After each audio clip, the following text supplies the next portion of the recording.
बच्चों, आपने पिछली कक्षाओं में सजीव एवं निर्जीव में अंतर स्पष्ट करना भलीभांति सीखा है। आप यह जानते हैं कि पौधे चल फिर नहीं सकते हैं, किंतु फिर भी उनमें वृद्धि एवं विकास होता है, जिससे हम यह जान जाते हैं कि ये जीवित प्राणी हैं। सभी जीवों में अर्थात पौधे तथा जंतुओं में आणविक गति होती है और वह उसके द्वारा वृद्धि एवं विकास करते हैं।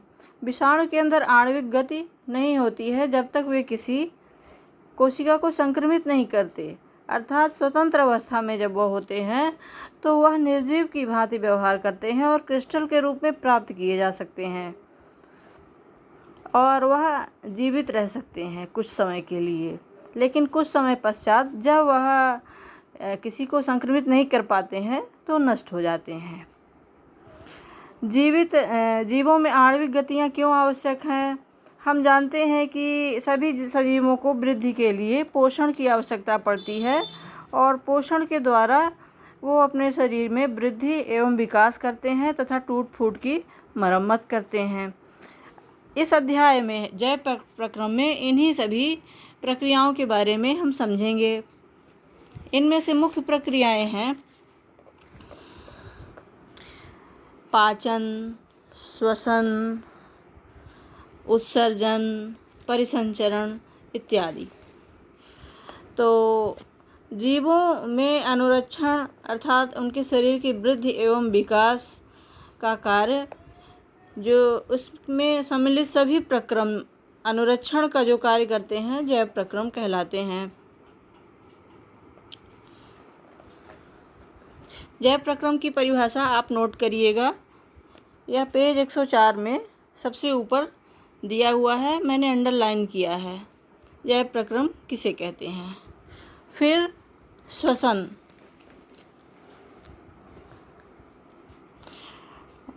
ऑक्सीजन की उपस्थिति में कार्बोहाइड्रेट का अपघटन कर ऊर्जा उत्पन्न करना श्वसन कहलाता है। हमने पोषण में जो भोज्य पदार्थ ग्रहण किए हैं उनके विघटन द्वारा ऊर्जा उत्पन्न करना ही श्वसन कहलाता है। इसके पश्चात पोषण के बाद कुछ अपशिष्ट पदार्थ हमारे शरीर में उत्पन्न होते हैं।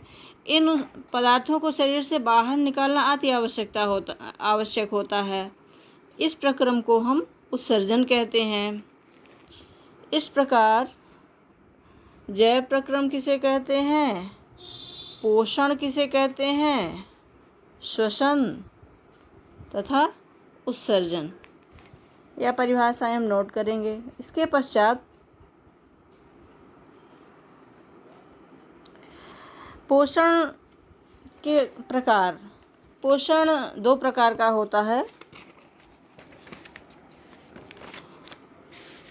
स्वपोषी पोषण तथा विषमपोषी पोषण। स्वपोषी पोषण पौधों में होता है। पौधे कुछ अकार्बनिक स्रोतों से कार्बन डाइऑक्साइड CO2 अर्थात कार्बन डाइऑक्साइड को CO2 कहते हैं तथा जल के रूप में ये सरल पदार्थ प्राप्त कर उससे ग्लूकोज या कार्बोहाइड्रेट का निर्माण करते हैं। ये जीव स्वपोषी हैं, जिनमें सभी हरे पौधे तथा कुछ जीवाणु आते हैं। वातावरण से कार्बन डाइऑक्साइड तथा जल के रूप में ये अकार्बनिक स्रोतों को ग्रहण करते हैं तथा उनसे कार्बोहाइड्रेट का निर्माण करते हैं। सभी हरे पौधे तथा जीवाणु स्वपोषी होते हैं। विषमपोषी पोषण अपनी उत्तरजीविता के लिए प्रत्यक्ष या परोक्ष रूप से स्वपोषी पर आश्रित होना स्वपोषी पोषण कहलाता है। विषमपोषी पोषण कहलाता है। उदाहरण के लिए जंतु तथा कवक। जंतु एवं कवक अपने भोजन के लिए स्वपोषी पर अर्थात पौधों पर निर्भर होते हैं। स्वपोषी पोषण की प्रक्रिया प्रकाश संश्लेषण कहलाती है। प्रकाश संश्लेषण द्वारा पौधे अपनी आवश्यकताओं की पूर्ति करते हैं। प्रकाश संश्लेषण की परिभाषा लिखेंगे।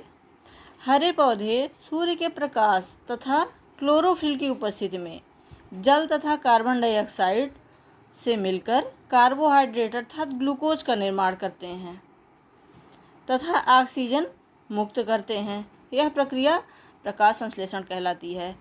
इस प्रक्रिया में क्या होता है, सूर्य का प्रकाश तथा क्लोरोफिल उपस्थित रहता है और जल तथा कार्बन डाइऑक्साइड आपस में क्रिया करते हैं और कार्बोहाइड्रेट का निर्माण करते हैं और अंत में ऑक्सीजन मुक्त होती है जो वायुमंडल में पहुंच जाती है। कार्बोहाइड्रेट्स का उपयोग पौधे ऊर्जा के लिए करते हैं। वे अपने शरीर की वृद्धि तथा विकास में करते हैं और जो भोजन बचता है कार्बोहाइड्रेट, वह अमंड या स्टार्च के रूप में पत्तियों में संचित कर लिया जाता है और आवश्यकता अनुसार इसका उपयोग कर लिया जाता है। कुछ इसी तरह हमारे शरीर में भी जो भोजन हम ग्रहण करते हैं वो अंत में पच के ग्लूकोज के रूप में अंतिम पदार्थ बनाता है और इसका संचय ग्लाइकोजन के रूप में हमारे शरीर में भी किया जाता है और विपरीत परिस्थितियों में हम उसका उपयोग कर लेते हैं। प्रकाश संश्लेषण का समीकरण नोट करेंगे, किताब में भी दिया हुआ है। 6CO2 + 12H2O = C6H12O6 + 6CO2 + 6H2O। CO2 carbon dioxide, 12H2O जल, क्लोरोफिल तथा सूर्य के प्रकाश की उपस्थिति में ग्लूकोज अर्थात C6H12O6 तथा ऑक्सीजन के 6 अणु 6CO2 और जल के 6 अणु मुक्त होते हैं। यह प्रकाश संश्लेषण का समीकरण है। अब पौधे कार्बन डाइऑक्साइड को ग्रहण कैसे करते हैं और ऑक्सीजन को मुक्त कैसे करते हैं, इसके लिए पौधों में एक संरचना पाई जाती है जिसे रंध्र कहते हैं। रंध्र अर्थात स्टोमेटा। आपकी किताब में भी स्टोमेटा का चित्र दिया हुआ है। स्टोमेटा के चित्र में मध्य में गार्ड सेल होती है अर्थात द्वार कोशिकाएं और इनमें केंद्रक पाया जाता है तथा जो ग्रीन ड्रॉपलेट्स बने हुए हैं ये हरित लवक कहलाता है। इसी के द्वारा प्रकाश संश्लेषण की प्रक्रिया संपन्न होती है। पौधों में केंद्रक उपस्थित है और इसके चारों तरफ सहायक कोशिकाएं उपस्थित हैं। स्टोमेटा में जो द्वार कोशिकाएं हैं इसकी आंतरिक भित्ति थोड़ा मोटी होती है। यह खुला स्टोमेटा है। जब रक्षक कोशिकाओं में पानी भर जाता है तो यह फूल जाती हैं। फूलने के कारण स्टोमेटा की दीवार तन जाती है और स्टोमेटा का ये रंध्र बीच में खुल जाता है। जैसे ये रंध्र खुला हुआ है, ये खुला हुआ स्टोमेटा का रंध्र है और ये रंध्र यहीं से ऑक्सीजन निकलती है या कार्बन डाइऑक्साइड प्रवेश करती है। इसके पश्चात ये बंद स्टोमेटा है। ये दीवार तथा ये दीवार जुड़ जाती हैं तो अब स्टोमेटा बंद हो जाता है। ये द्वार कोशिका की यह तथा ये दीवार बंद हो जाती है तब स्टोमेटा बंद हो जाता है और कार्बन डाइऑक्साइड तथा ऑक्सीजन का आदान प्रदान रुक जाता है। यह रात के समय स्टोमेटा ज़्यादातर बंद हो जाते हैं।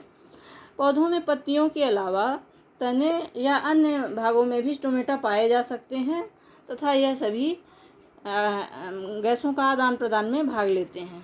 यह बंद रंध्र का चित्र है और यह खुले रंध्र का आप ये चित्र बना लीजिएगा। विषमपोषी पोषण। विषमपोषी पोषण भोजन के स्वरूप तथा उपलब्धता के आधार पर सभी प्राणियों में पोषण विधि भिन्न भिन्न होती है। अमीबा में पोषण हम पढ़ेंगे। अमीबा एक कोशिकीय प्राणी है जिसका कोई निश्चित आकार नहीं होता है। यह आवश्यकता के अनुसार अपना आकार बदल लेता है। जैसे चलने के लिए यह 2 पैर टाइप की संरचना बनाता है जिसे स्यूडोपोडिया कहते हैं, आभासी पाद या कूटपाद। इसी प्रकार यह भोज्य पदार्थ ग्रहण करने के लिए भी अपनी बाहरी मेम्ब्रेन को, बाहरी झिल्ली को थोड़ा अंदर की ओर यह धंसती है और फिर यह धीरे धीरे और ज़्यादा धंसती जाती है। ये चित्र ए में आप देख रहे हैं, ये खाद्य कण है। ये खाद्य कण है। जब खाद्य कण इसके बाह्य त्वचा के संपर्क में आया तो ये त्वचा अंदर की ओर धंस गई। इसके पश्चात चित्र बी में देखिए, यह त्वचा और अंदर की ओर ज़्यादा धंस गई और चित्र सी में देखिए, यह बिल्कुल अंदर चला गया खाद्य पदार्थ और इसके चारों तरफ एक संरचना झिल्ली की तरह दिख रही है जिसे क्या कहते हैं, खाद्य रिक्तिका। यह खाद्य रिक्तिका है और ये खाद्य कण है। इस प्रकार इसका पाचन के लिए आवश्यक एंजाइम यहाँ आते हैं और इसका पाचन करते हैं। पाचन के पश्चात जो उपयोगी पदार्थ प्राप्त हुआ वह अवशोषित कर लिया जाता है तथा जो अनुपयोगी या वर्ज्य पदार्थ हैं वह बाह्य त्वचा के द्वारा ही बाहर निकाल दिए जाते हैं।